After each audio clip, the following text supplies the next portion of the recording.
오늘 함께 은혜 나눌 하나님의 말씀은 이사야 51장 4절부터 6절까지 말씀입니다. 구약성경 1031쪽에 있는 말씀입니다. 이사야 51장 4절부터 6절입니다. 구약성경 1031쪽에 있습니다.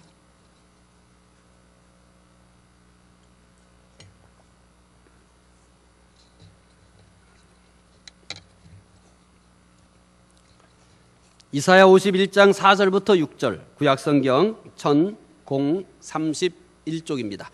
말씀 함께 읽겠습니다. 내 백성이여 내게 주의하라. 내 나라여 내게 귀를 기울이라. 이는 율법이 내게서부터 나갈 것임이라. 내가 내 공의를 만민의 빛으로 세우리라. 내 공의가 가깝고 내 구원이 나갔은즉 내 팔이 만민을 심판하리니 섬들이 나를 앙망하여 내 팔에 의지하리라. 너희는 하늘로 눈을 들며 그 아래의 땅을 살피라. 하늘이 연기같이 사라지고 땅이 옷같이 헤어지며 거기에 사는 자들이 하루살이같이 죽으려니와 나의 구원은 영원히 있고 나의 공의는 폐하여지지 아니하리라. 아멘. 오늘 주일 예배에 참석하신 우리 모든 성도님들께 하나님의 은혜와 평강이 함께 하시기를 바랍니다. 한 목사님이 뉴욕 어느 모임에서 유명한 식물학자를 만났습니다. 목사님은 지금까지 살면서 식물학자와 대화하는 것은 처음이었습니다. 그래서 목사님은 이 식물학자에게 흠뻑 빠졌습니다. 목사님은 식물학자와 여러 시간 아주 재미있게 이야기를 나눴습니다. 그 식물학자는 다른 친구들에게 목사님을 가리켜 지금까지 만난 사람 중에서 가장 말을 잘하는 사람이라고 칭찬을 했습니다. 그러나 목사님은 식물학자와 대화하면서 식물 분야에 알고 있는 것이 없어서 주로 듣기만 하였습니다. 그런데 식물학자는 왜 그 목사님을 지금까지 만난 사람 중에 가장 말을 잘하는 사람이라고 칭찬을 하였을까요? 식물학자는 목사님이 자기 말을 재미있게 들어준 것이 기분 좋아서 그렇게 말한 것입니다. 만나서 가장 기분 좋은 사람은 말을 많이 하는 사람이 아닙니다. 말을 많이 하는 사람을 만나면 반드시 뒤돌아서서 어떻게 합니까? 그 사람 정말 말 많아, 이렇게 얘기합니다. 그러나 자신의 말을 경청하는 사람을 만나면 기분이 참 좋습니다. 만나서 가장 기분 좋은 사람은 말을 많이 하는 사람이 아닙니다. 자신의 말을 잘 들어주는 사람입니다. 그래서 전문적인 상담자가 아니어도 또 상담 훈련을 전혀 받지 않았어도 상대의 말을 잘 들어주기만 해도 큰 도움이 됩니다. 사람만 자신의 말에 경청하는 것을 좋아하는 것은 아닙니다. 하나님께서도 하나님의 말씀에 경청하는 사람을 좋아합니다. 하루는 사무엘이 사울 왕에게 나타나서 매우 의미심장한 말을 했습니다. 사무엘상 15장 22절이 바로 그 말씀입니다. 우리 말씀 함께 읽어보겠습니다. 사무엘이 이르되 여호와께서 번제와 다른 제사를 그의 목소리를 청종하는 것을 좋아하신 같이 좋아하시겠나이까? 순종이 제사보다 낫고 듣는 것이 순양의 기름보다 나으니. 사무엘은 사울 왕에게 하나님께서 번제와 다른 제사보다 하나님의 목소리를 청종하는 것을 더 좋아하신다고 하였습니다. 사무엘은 사울 왕에게 왜 이렇게 말을 했을까요? 하나님은 사울 왕에게 아말렉을 쳐서 아무것도 남기지 말라고 명령했습니다. 그 이유는 아말렉이 르비딤에서 이스라엘을 공격했기 때문입니다. 이것이 모세가 손을 들면 이스라엘이 이기고 모세가 손을 내리면 아말렉이 이겼던 그 유명한 전쟁입니다. 하나님은 이때 일을 기억하고 사울로 하여금 아말렉을 심판하게 하셨습니다. 사울은 아말렉을 물리치고 큰 승리를 하였습니다. 그런데 사울은 하나님의 말씀을 거역하고 아말렉 왕 아각을 사로잡았습니다. 승리에 도취된 것입니다. 승리에 도취된 나머지, 영웅심에 사로잡힌 나머지 하나님의 말씀을 무시해버리고 아말렉의 왕 아각을 사로잡았습니다. 당시 전쟁에서 가장 큰 승리의 전리품은 적의 왕을 사로잡는 것입니다. 또한 가장 좋은 양과 소도 살려서 끌고 왔습니다.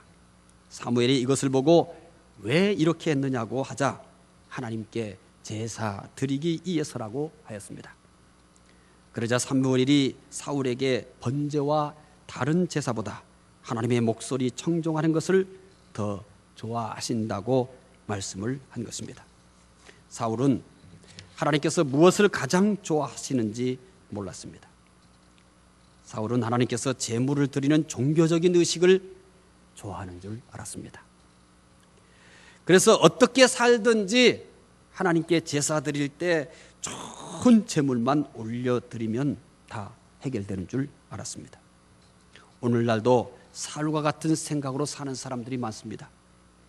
무조건 종교적 의식만 잘 행하면 하나님께서 좋아하실 것이라고 생각했습니다. 그래서 정해진 종교 의식에 집중합니다. 그러나 이것은 하나님을 몰라도 너무 모르는 것입니다. 기독교를 오해해도 너무나 오해했습니다. 기독교 말고 다른 종교들은 굉장히 의식 중심입니다. 그래서 그 종교적인 의식을 경건하게 잘 치르면 되는 겁니다. 그러나 기독교는 종교 의식 중심의 종교가 아닙니다. 전혀 다른 특징을 가지고 있는 것이 기독교입니다. 하나님께서 가장 좋아하시는 것은 종교적 의식이 아닙니다. 하나님께서 예루살렘 성전도 다 파괴시킨 것 기억하고 계시잖아요. 하나님께서 예루살렘 성전이 지어졌을 때 내가 거기에 함께함하고 약속을 했습니다. 그리고 하나님께서 그 성전에 함께 하실 것이라는 것을 그 성전 안에 빽빽한 구름을 일으켜서 그 증거로 보여줬습니다. 그런데 하나님 스스로가 그 성전을 파괴시켜 버렸습니다.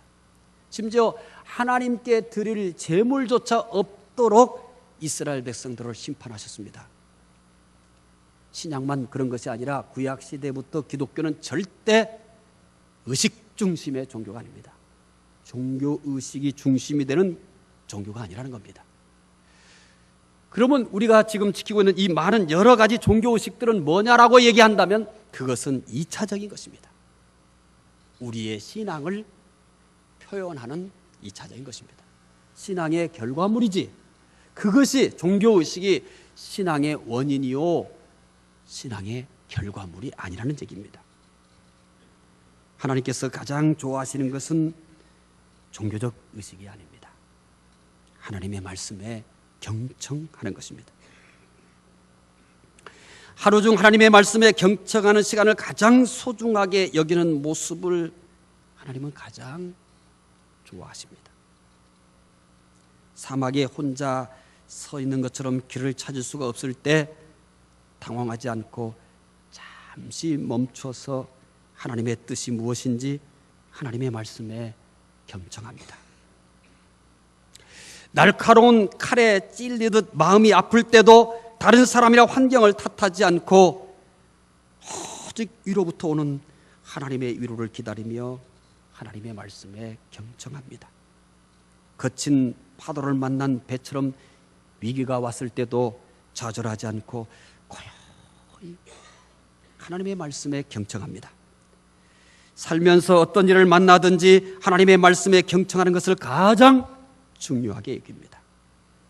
그래서 하나님의 말씀에 경청하는 시간을 절대 놓치지 않습니다. 하나님은 바로 이런 사람을 가장 좋아하십니다.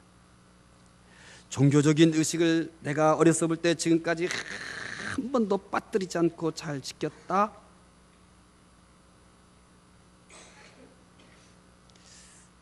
이것을 하나님을 최고로 여기지 않습니다. 기독교는 의식 중심의 종교가 아니라 말씀 중심의 종교이기 때문입니다. 오늘 한국교회의 위기는 우리가 종교개혁을 일으키기 이전의 모습을 너무나 닮아가고 있기 때문입니다. 사제라는 것이 목사라는 이름으로 바뀌었습니다. 그것밖에는 특별히 달라진 것이 없습니다. 미사라는 것이 예배라는 형태로 달라진 것 외에는 정말 종교개혁 당시의 그 예배, 그 목사가 없다는 얘기입니다. 기독교는 의식 중심의 종교가 아닙니다. 말씀 중심의 종교입니다. 우리의 예배도 무엇에 바탕을 둔 예배냐면 말씀에 바탕을 둔 예배일 뿐입니다. 말씀이 없는 예배라면 이미 예배가 아닙니다. 그저 생명력 없는 의식에 불과한 것입니다. 주일도 마찬가지입니다. 말씀 없이 지켜지는 주일은 아무런 의미가 없는 것입니다. 하나님께서 하나님의 말씀에 경청하는 것을 좋아하는 모습은 신약에서 더욱 분명하게 볼 수 있습니다. 예수님께서 한 집에 들어가셨습니다. 그 집은 부모가 없이 언니 마르다와 동생 마리아 그리고 오빠 나사로가 살고 있었습니다. 언니 마르다는 예수님을 대접하기 위해서 음식을 준비하는데 분주하였습니다. 혼자서 준비하니 얼마나 몸과 마음이 바쁘겠습니다. 그런데 동생 마리아는 철딱서니 없이 언니가 분주한 것과는 아랑같하지 않고 예수님 앞에서 예수님의 말씀만 듣고 있습니다. 마르다가 봤을 때 이 마리아가 얼마나 밉겠습니까? 얼마나 철없어 보이겠습니까? 마르다는 더 이상 참지 못하고 마리아의 이런 모습에 속이 상했습니다. 그래서 마르다는 마리아가 나를 도울 수 있도록 해달라고 예수님께 부탁을 합니다. 그러나 예수님은 마르다의 기대와는 전혀 다른 말씀을 합니다. 누가복음 10장 42절입니다. 함께 읽겠습니다. 몇 가지만 하든지 혹은 한 가지만이라도 족하니라. 마리아는 이 좋은 편을 택하였으니 빼앗기지 아니하리라 하십니다. 예수님은 마리아에게 언니를 도와주라고 하지 않았습니다. 오히려 말씀만 듣고 있는 마리아가 좋은 편을 선택했다고 칭찬을 합니다. 오늘 한국교회는 마르다 같은 사람으로 꽉 차 있습니다. 내가 지금 어떤 사람으로 예수를 믿고 있습니까? 마르다처럼 죽으라고 열심히 봉사는 하는데 결국 좋은 편이 아닌 그런 모습은 아닌가? 우리는 이 말씀을 보면서 그냥 지나쳐서는 안 됩니다. 예수님께서 마르다를 칭찬하는 거 아니죠? 마르다야, 참 너는 나를 사랑하는 것 같아. 나를 위해서 이렇게 맛있는 음식을 요리하느라고 바쁘니 말이야. 마리아야, 마르다 좀 본받으라. 이렇게 하지 않았습니다. 마리아가 좋은 편을 선택했다고 말합니다. 오히려 말씀만 듣고 있는 마리아가 좋은 편을 선택했다고 칭찬하고 있습니다. 예수님도 성부 하나님과 같이 말씀에 귀를 기울이고 경청하는 것을 좋아하셨습니다. 마리아처럼 하나님의 말씀에 경청하여 좋은 선택을 하였다는 칭찬을 받으시는 여러분 되시기를 바랍니다. 좋은 선택을 했다. 우리는 모두가 다 마르다병에 걸려 있습니다. 한국교회는 모두가 다 마르다를 닮아가고 있습니다. 그러나 예수님은 마리아가 더 좋은 선택을 했다고 합니다. 물론 봉사하지 말라는 얘기가 아닙니다. 봉사는 해야 합니다. 그러나 초점이 어디 있어야 합니까? 봉사는 있는데 하나님의 말씀에 귀를 기울이는 시간이 없어요. 종교적인 의식은 열심히 따라하는데 모든 것을 멈추고 그분이 하시는 말씀을 들으려고 하는 이게 없는 거예요. 오늘 본문은 하나님의 이런 마음을 이사야 선지자를 통해서 표현하고 있습니다. 하나님은 이사야를 통해서 이스라엘 백성들에게 내게 귀를 기울이라 라고 말합니다. 오늘 본문 말씀은 이사야 51장 4절 말씀을 함께 읽어보겠습니다. 내 백성이여 내게 주의하라. 내 나라여 내게 귀를 기울이라. 이는 율법이 내게서부터 나갔을 것임이라. 내가 내 공의를 만민의 빛으로 세우리라. 오늘 본문만이 아닙니다. 하나님은 이사야를 통해서 이사야 1장 2절, 10절, 28장 23절, 32장 9절, 34장 1절, 42장 23절, 49장 1절, 51장 4절, 55장 3절 등에서도 반복하여 하나님께 귀를 기울이라고 합니다. 일일이 성경을 찾아서 확인해 드리고 싶지만 시간이 허락되지 않아서 그냥 성경의 구절만 소개해 드렸습니다. 지금 나열한 말씀들은 모두가 다 한결같이 이사야 선지자를 통해서 하나님이 이스라엘 백성들에게 뭐라고 말하냐면 내게 귀를 기울이라. 계속해서 내게 귀를 기울이라고 그렇게 요구하고 계십니다. 사람도 자기 말에 귀를 기울이고 경청하는 사람을 좋아합니다. 하나님은 하나님의 말씀에 귀를 기울이고 경청하는 것을 그 무엇보다도 좋아하십니다. 따라서 이 말씀은 하나님께서 이사야를 통해서만 말씀하지 않았습니다. 예수님께서도 동일한 말씀을 하고 계십니다. 마태복음 13장 9절 말씀 읽어보겠습니다. 귀 있는 자는 들으라 하시니라. 들으라고 합니다. 이 말씀 외에도 예수님께서 계속해서 들으라, 들으라, 들으라고 반복해서 말씀합니다. 제자들도 복음을 전하면서 동일하게 외쳤습니다. 사도행전 2장 22절 말씀 함께 읽어보겠습니다. 이스라엘 사람들아 이 말을 들으라. 너희도 아는 바와 같이 하나님께서 나사렛 예수로 큰 권능과 기사와 표적을 너희 가운데서 베푸사 너희 앞에서 그를 증언하셨느니라. 제자들도 청중들을 향해서 이렇게 말합니다. 이스라엘 사람들아 이 말을 들으라. 하나님은 오늘 우리에게도 하나님의 말씀에 귀를 기울이려고 말씀하고 있습니다. 하나님은 오늘 또 하나님의 말씀에 귀를 기울이고 경청하는 것을 가장 소중히 여기십니다. 요즘 사람들은 너무 바쁩니다. 또한 성격이 너무 급합니다. 이것이 신앙에도 그대로 반영되고 있습니다. 자신이 얻고 싶은 것은 하나님께 열심히 기도합니다. 때로는 하루에 몇 시간씩 기도합니다. 때로는 금식하면서까지 구합니다. 때로는 새벽마다 100일 심지어 1000일 동안 기도합니다. 참 대단한 열심입니다. 그러나 이러한 것들의 대부분은 뭐냐면 내가 얻고 싶은 것을 향한 열심입니다. 하나님 말씀에 귀를 기울이고 경청하지를 않습니다. 여러분의 자녀가 여러분에게 구할 것이 있어서 뭘 구하러 왔습니다. 그리고 자기가 구하고 싶은 것, 얻고 싶은 것을 말한 다음에 그냥 말 다 했다고 픽 합니다. 또 어떤 날은 와가지고 열심히 얘기합니다.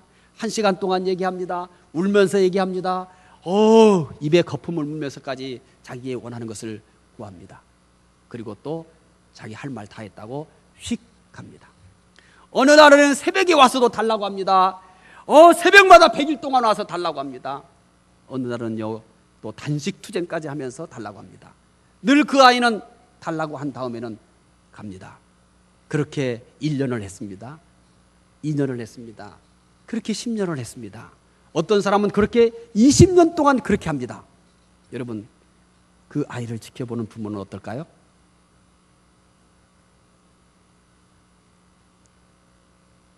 저기 뭐지?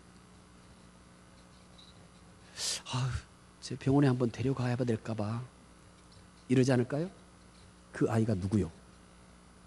우리 아닌가요? 여러분 어떤 고목에다가 복을 구하는 것은 일방적인 겁니다. 고목이 말을 못하니까. 어떤 바위에다가 뭘 구하는 것은 내가 구하고 싶은 것만 구하고 가면 돼. 왜요? 그 바위는 인격적인 존재가 아니에요. 기다려봐야 아무 소용없어. 아무 소리도 안 나요. 그러나 우리 하나님은 인격적인 분입니다.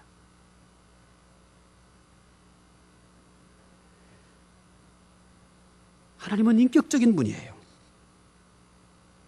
그래서 우리는 하나님께 우리가 원하는 것을 구해야 할 뿐만 아니라 하나님이 뭐라고 말씀하시는지 듣는 시간이 필요한 겁니다.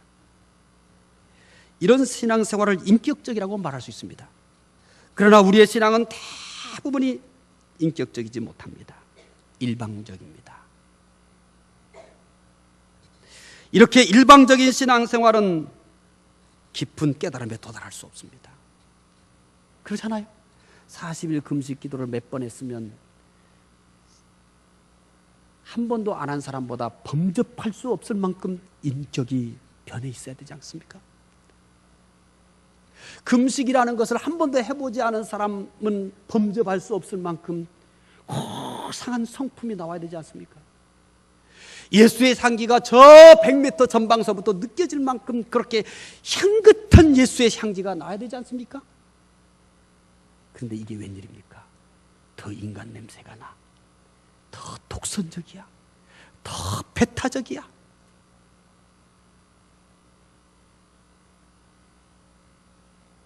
잘못돼도 보통 잘못된 게 아닙니다. 차라리 금식을 그렇게 안 했으면 차라리 그렇게 독선적이지는 않을 텐데.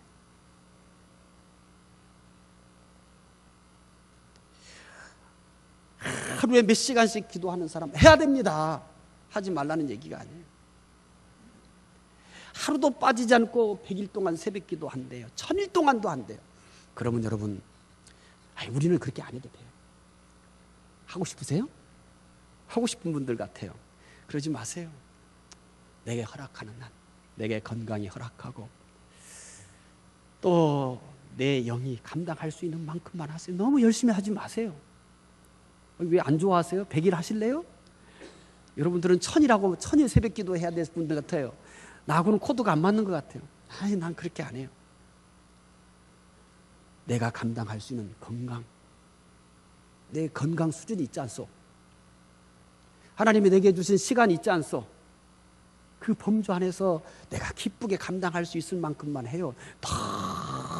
너무 극성을 떨지 말아요. 그렇게 기도했으면 그렇게 기도하지 않은 사람보다 인격이 뭐 해야 돼요? 더 예수님을 닮아야 될 거 아닙니까? 더 포용적이어야 될 거 아닙니까? 그런데 속이 더 좁아. 남의 말을 도대체 듣지를 않아. 독선적이야. 왠지 아십니까? 거기에 하나님이 안 계시기 때문에 그래요.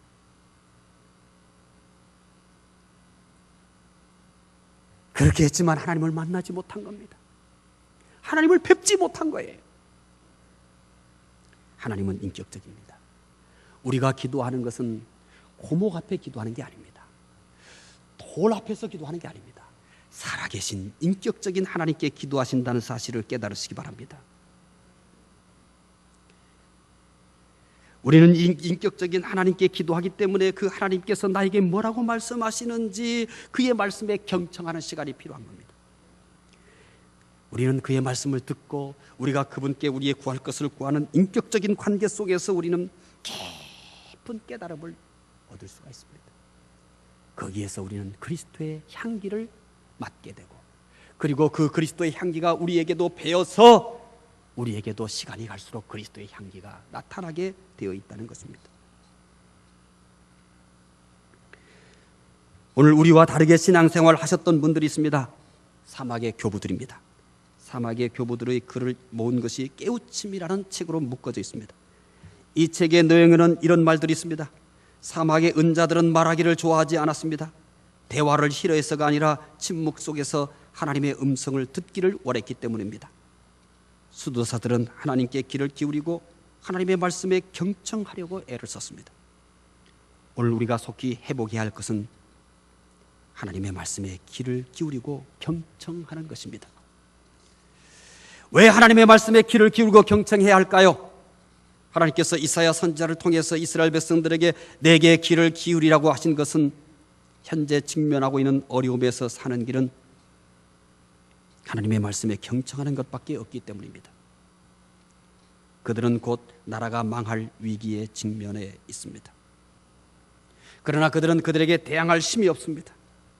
그런데 하나님께서는 그들에게 이웃의 강한 나라에게 도움을 청해라, 이런 비밀 물기를 준비해라, 이렇게 싸움 준비해라 하지 아니하고 뭐라고 말씀하시냐면 내게 귀를 기울이라, 내게 귀를 기울이라고 말합니다. 그래야 산다라고 말합니다. 이스라엘 백성들이 지금 직면한 위기 속에서 살 수 있는 길은 하나님의 말씀에 경청하는 그 길밖에 없었습니다. 하나님의 말씀은 생명의 말씀이기 때문입니다. 하나님의 말씀이 생명의 말씀이라는 것은 오늘 본문만이 아니라 신약에서는 더욱 분명하게 나타납니다.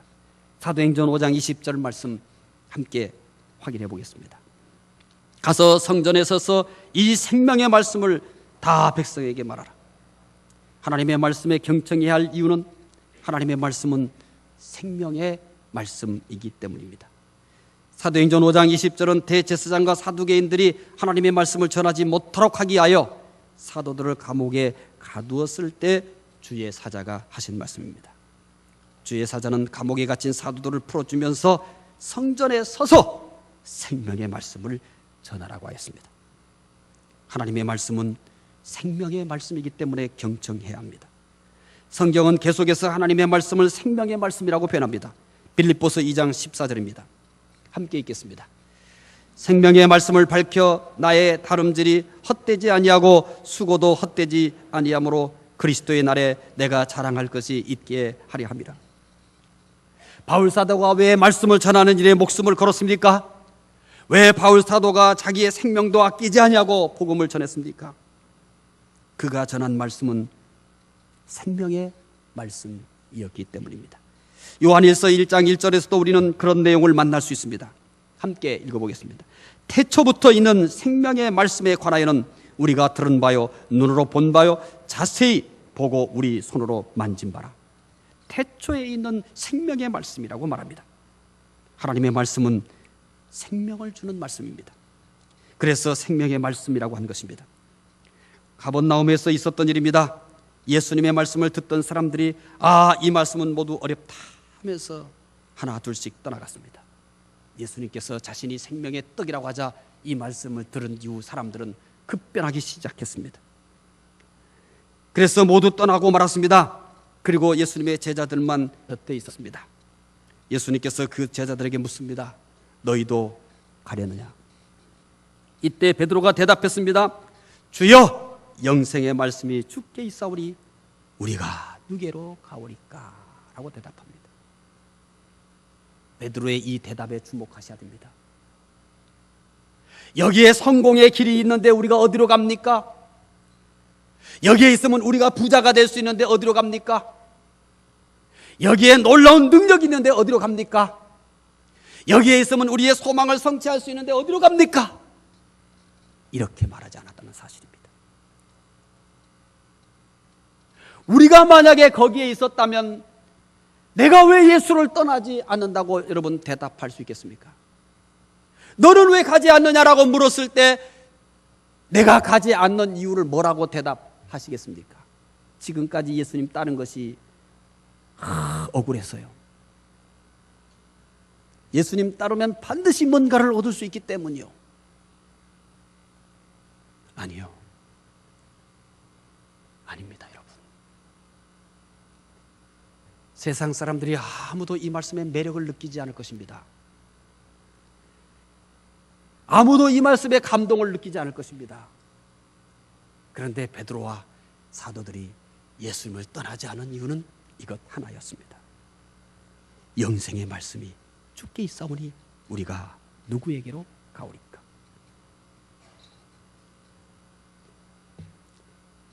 세상에서 가장 중요한 것이 무엇입니까? 생명이 아닙니까? 생명보다 중요한 것은 없습니다. 이 중요한 생명을 하나님의 말씀에 경청할 때 얻을 수 있다는 것입니다. 하나님의 말씀은 생명에 관한 것이기 때문에 경청해야만 하는 것입니다. 해가 돋기 시작하는 이른 아침이었습니다. 신점박이 새끼 사슴이 초원에 나타났습니다. 새끼 사슴들은 향기로운 클로버 잎과 이제 막 자라기 시작한 연한 풀들을 야금야금 맛있게 뜯어 먹었습니다. 이른 아침이기 때문에 숲속은 아직도 어둠이 좀 남아 있었습니다. 숲속의 나무 뒤에는 두 마리의 큰 사슴이 움직이지 않고 서 있었습니다. 움직임이 전혀 없어서 동상이라고 착각할 정도였습니다. 오직 귀를 실룩거리는 것만이 살아있다는 증거였습니다. 두 마리 큰 사슴은 새끼 사슴의 부모였습니다. 두 마리 큰 사슴이 나무 뒤에서 동상처럼 움직이지 않고 귀만 실룩거리고 있는 것은 풀을 뜯고 있는 새끼 사슴을 보호하기에 이상한 소리가 나지 않나 귀를 기울이고 있는 것입니다.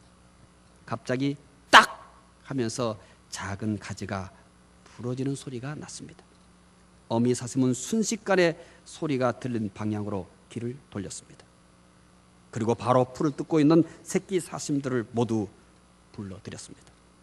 그러자 표범이 숲 사이에서 사라지는 것이 보였습니다.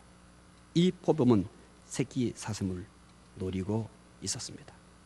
어미 사슴이 미동도 않고 주변 소리에 귀를 기울이고 경청한 것은 자신과 새끼들의 생명과 관련된 일이었기 때문입니다. 어미 사슴이 미동도 하지 않고 주변 소리에 경청한 것처럼 이제 우리는 하나님의 말씀에 경청해야 할 때입니다. 오직 하나님의 말씀만 들을 수 있도록 하나님께만 집중해야 합니다. 청각만이 아니라 우리의 모든 감각을 하나님의 말씀에 경청하는 데 집중해야 합니다. 하나님의 말씀은 생명의 말씀이기 때문입니다. 요한 웨슬리는 감리교의 창시자입니다. 웨슬리는 목사의 아들로 태어났습니다. 그는 옥스퍼드 대학에서 신학을 전공하고 목사 안수를 받았습니다. 그리고 미국의 선교사로 파송되었습니다. 그러나 웨슬리는 확신이 없었습니다. 그러던 어느 날 저녁에 올더스 게이트라는 곳을 지나게 되었습니다. 그때 작은 예배당에 들어가서 누군가 로마서 주석을 읽는 것을 들었습니다. 웨슬리는 그 말씀을 듣는 순간 가슴이 뜨거워졌습니다. 그리고 예수 그리스도를 의지하여 구원받았다는 확신이 들었습니다. 이것이 요한 웨슬리의 올더스 게이트 회심입니다. 하나님의 말씀은 생명의 말씀입니다. 이 말씀을 경청할 때 생명의 역사가 일어납니다. 죄인이 회개합니다. 죽은 영혼이 살아납니다. 기독교는 생명의 역사입니다. 그런데 이 생명의 역사는 반드시 말씀을 통해서 일어났습니다. 성경에 나와 있는 생명의 역사들, 선지자든 누구든 지도하는 사람이 이스라엘 백성들을 다 모아놓고 거기서 말씀을 읽거나 말씀을 가르칠 때 거기에 변함없이 모든 백성들이 통곡하며 회심의 역사가 일어났습니다. 말씀이 생명을 불러일으킨 것입니다. 성경에서만 그런 것이 아닙니다. 세계 기독교 역사 속에서도 위대한 회심의 역사가 일어난 것은 언제나 거기에 하나님의 말씀이 선포되었고, 그리고 청중들은 그 말씀에 경청할 때 반드시 거기에 놀라운 회심의 역사와 생명의 역사가 일어났습니다. 우리나라 평양에서 1907년에 대부흥의 역사와 회심의 역사가 일어났습니다. 그때도 변함없이 하나님의 말씀이 선포되었고, 그 말씀을 들은 사람들이 거기에서 회심의 역사가 일어났고 생명의 역사가 일어났습니다. 하나님의 말씀은 생명의 말씀이기 때문입니다. 오늘도 이 하나님의 말씀은 생명의 역사를 일으킬 것입니다. 그래서 하나님의 말씀에 경청해야 하는 것입니다. 하나님은 이사야 선지자를 통해서 오늘도 하나님의 말씀에 경청하도록 요구합니다.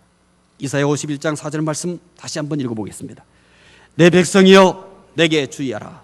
내 나라여 내게 귀를 기울이라. 이는 율법이 내게서부터 나갈 것임이라. 내가 내 공의를 만민의 빛에 세우리라. 먹고 마시는 것은 몸을 만듭니다. 만약에 여러분들이 신문이나 아니면 TV나 아니면 매우 전문적인 사람으로부터 건강에 이 식품이 좋습니다 하면 잊어버리지 않고 그것이 그렇게 고가가 아니면 그 음식을 반드시 구해서 먹습니다. 또 그 음식이 그렇게 비싼 음식이 아니라면 금방 매스컴을 타고 그 음식은 사기가 어려울 만큼 품귀 현상을 빚습니다.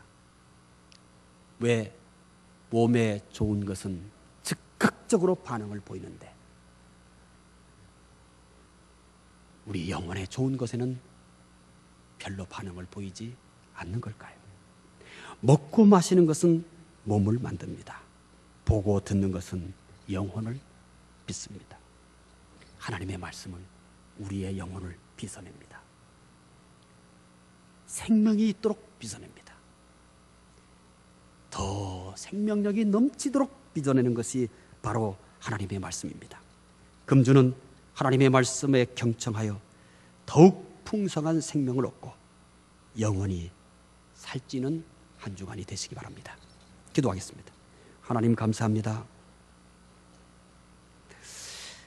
하나님, 오늘 한국교회는 말씀을 잃어버린 교회가 되어버렸습니다.